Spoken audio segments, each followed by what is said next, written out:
Praise the lord. యేసు రక్తమే జయము. మన రక్షకుడు మన విమోచకుడైన యేసుక్రీస్తు పరిశుద్ధ నామములో అందరికీ వందనాలు.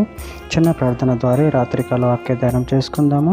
పరిశుద్ధుడ మహాగణుడైన దేవ యేసయ్య, సర్వాధికారి నాయన, మీకే వేలాది వందనములు కృతజ్ఞత స్తుతి స్తోత్రం చెల్లించుకుంటాను దేవ ఈ రాత్రికాల సమయంలో ప్రభు వాక్య భాగం ధ్యానిస్తుండగా వాక్య భాగం మాకు అర్థమవునట్లు సహాయం చేసి మీ కృపలో బలపరిచి మీకు మాదిరిగా మమ్మల్ని నడిపించమని ఈ చిన్న ప్రార్థన ప్రభు యేసుక్రీస్తు పరిశుద్ధ నామములో అడిగి వేడుకుంటున్నాను తండ్రి. Amen amen.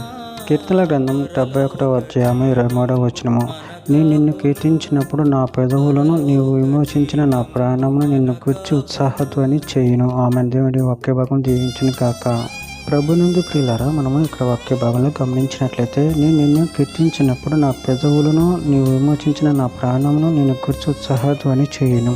అదేవిధంగా వాక్య భాగంలో గమనించినట్లయితే కీర్తనల గ్రంథం 63వ అధ్యాయం 5వ వచనం, క్రొవ్వు మెదడు నాకు దొరికినట్లుగా నా ప్రాణం తృప్తి పొందుచున్నది, ఉత్సాహించు పెదవులతో నా నోరు నేను గురించి గానం చేయుచున్నది.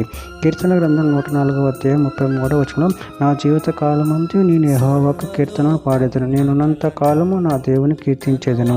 కీర్తన గ్రంథం 103వ అధ్యాయం 4వ వచనం, సమాధిలో నుండి నీ ప్రాణమును విమోచించుతున్నాడు, కరుణా కటాక్షం నీకు కిరీటముగా ఉంచుతున్నాడు.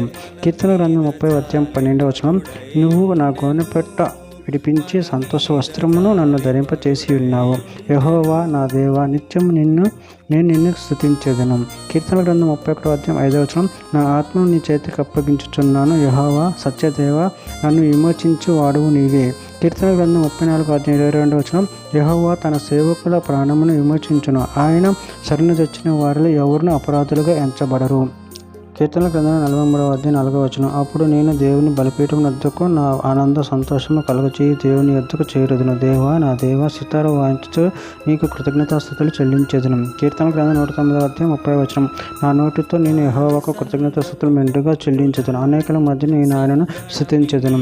కీర్తన గ్రంథం 119వ అధ్యాయం 171వ వచనం, నువ్వు నీ కట్టడలను నాకు బోధించుచున్నావు, నా పెదవులు నీ స్తోత్రం అనుసరించును. చివరిగా ఒక మాట, పరిశీలన రాసిన పత్రిక 3వ అధ్యాయం 16వ వచనం, సంగీతములతోనూ కీర్తనలతోనూ ఆత్మ సంబంధమైన పద్యములతోనూ ఒకరికొకరు బోధించుచు బుద్ధి చెప్పుచు కృపా సహితంగా మీ హృదయములలో దేవుని గురించి గానం చేయొచ్చు సమస్త విధములైన జ్ఞానంతో క్రీస్తు వాక్యం మీలో సమృద్ధిగా నివసింపనీయుడి. ఆమెన్. దేవుడి వాక్యభాగం దీవించడాక చిన్న ప్రార్థన చేసుకుందాము. పరిశుద్ధుడ మహాగణుడు అని దేవేశాయని మీరు ఇచ్చిన వాక్యదాన్ని ప్రభు కృతజ్ఞతలు చెల్లించుకుంటూ ఎల్లప్పుడూ నిన్ను స్తుతించి మహిమపరచు కనపరచే శక్తిని బలం మాకు అనుగ్రహించి మీ కృపలో బలపరచి స్థిరపరచమని చిన్న ప్రార్థన చేసిన నామములో అడిగి వేడుకుంటున్నాను తండ్రి. Amen amen.